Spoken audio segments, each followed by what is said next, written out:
As we look forward to Pentecost, we've celebrated Easter, and in that Easter rejoicing, we celebrate the Ascension.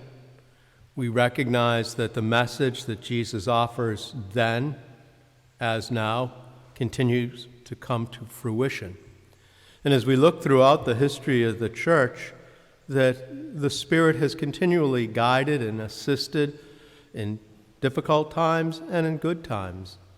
And as we look at the time that we are in now, we recognize how important it is to be aware that God never leaves us, but His love and grace continually is at work.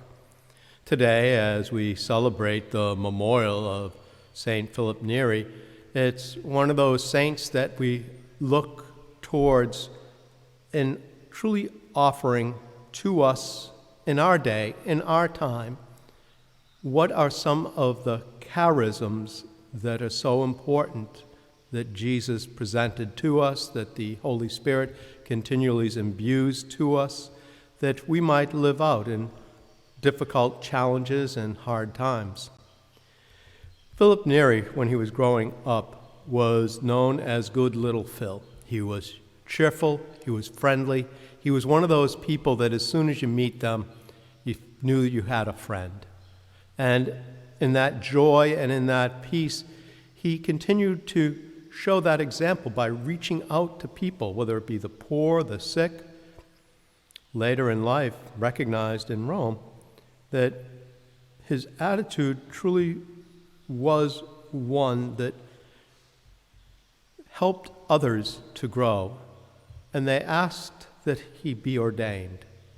He was known to help enliven whatever situation he may walk into, oftentimes donning floppy hats and just doing things that would make people smile. In our day now, don't we all need people like that, who are able to bring that cheerfulness, that realization of Jesus has ascended and the Holy Spirit has come upon us as an advocate to allow us to see, even in the challenges and the hardships and the sicknesses and the difficulties, that God is with us, that we in our cheerfulness and our friendly attitude reach out and assist one another.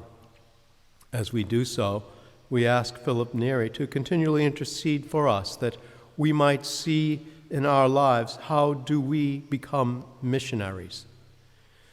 He admired Francis Xavier in his life as a missionary and thought about whether he should go to the missions to the Far East or not. And a monk came up to him and let him know that your ministry is to the people here in Rome. This is your mission. For each of us, wherever we might be, may we see our mission in carrying out the love and the grace that Jesus has offered to us. Even in these difficult times and in these hardships, that cheerfulness, that grace of the Holy Spirit may be on us to help us see how God is at work, and in those difficulties that we're called to help lift up one another. As one of the friars shared as we just celebrated the Ascension, it's that opportunity to recognize in our time now that even Jesus recognized that he too can work from home. May we recognize whether we are working at home or we are heroes and going out into the world, that each and every one of us have a mission to share Jesus' love, to recognize the Holy Spirit has imbued us with His graces and gifts, and may we share that cheerfulness of His love, asking the intercession of Philip Neri, but looking at all the different saints, of how they continually inspire us to know of our role, our baptismal call, our love of God being made real in the world.